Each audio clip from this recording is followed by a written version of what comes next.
ಮಿರ್ಚಿ ಪೋಡಿ ತುಂಬಾ ಇಷ್ಟ ಆಯ್ತು.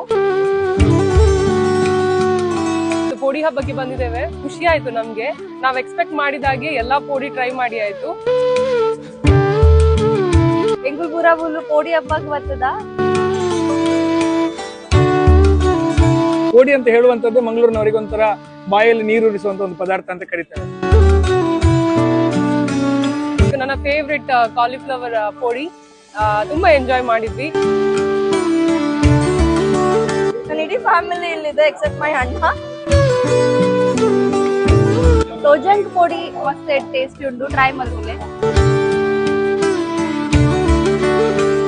ಒನ್ಸ್ ಅಗೇನ್ ಈ ತರದ್ದು ಮಂಗಳೂರಿನ ನಮ್ಮ ಕ್ಲಾಸಿಕ್ ಫುಡ್ ಗಳೇನಿದೆ ಇದನ್ನು ನಾವು ಟೂರಿಸಂ ಜೊತೆಗಾಗಿರ್ಬೋದು ಅಥವಾ ನಮ್ಮ ಮಂಗಳೂರಿನ ಆಹಾರದ ಪದ್ಧತಿಗಳ ಬಗ್ಗೆ ಆಗಿರ್ಬೋದು ಅಥವಾ ಜನಗಳಿಗೆ ಇದರ ಬಗ್ಗೆ ಜಾಸ್ತಿ ಗೊತ್ತಾಗ್ಲಿ ಅಂತ ಹೇಳುವಂತದ್ದು ನನ್ನ ಒಂದು ಹಾರೈಕೆಯೂ ಹೌದು.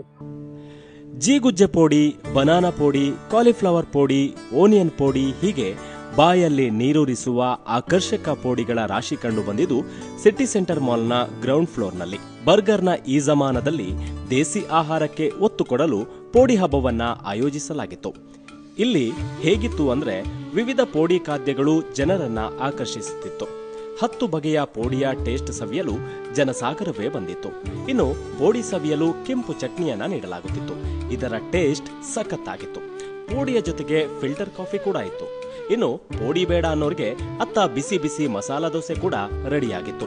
ಆಗಸ್ಟ್ 23ರಂದು ಪೋಡಿ ಹಬ್ಬ ಆರಂಭವಾಗಿದ್ದು ಸಂಜೆ 4 ಗಂಟೆಯಿಂದ 9 ಗಂಟೆವರೆಗೆ ಜನಜಂಗುಳಿ ಇರ್ತಾ ಇತ್ತು. ಆಗಸ್ಟ್ 25ರಂದು ಕೂಡ ಪೋಡಿ ಹಬ್ಬ ಇರಲಿದೆ. ಮಳೆಗಾಲದಲ್ಲಿ ಬಿಸಿ ಬಿಸಿ ಪೋಡಿ ಮತ್ತು ಕಾಫಿ ಕುಡಿಯೋ ಚಾನ್ಸ್ ಮಿಸ್ ಮಾಡಬೇಡಿ. ನಮ್ಮ ದೇಸಿ ಫುಡ್, ನಮ್ಮ ಹೆಮ್ಮೆ ಅನ್ನೋಣ.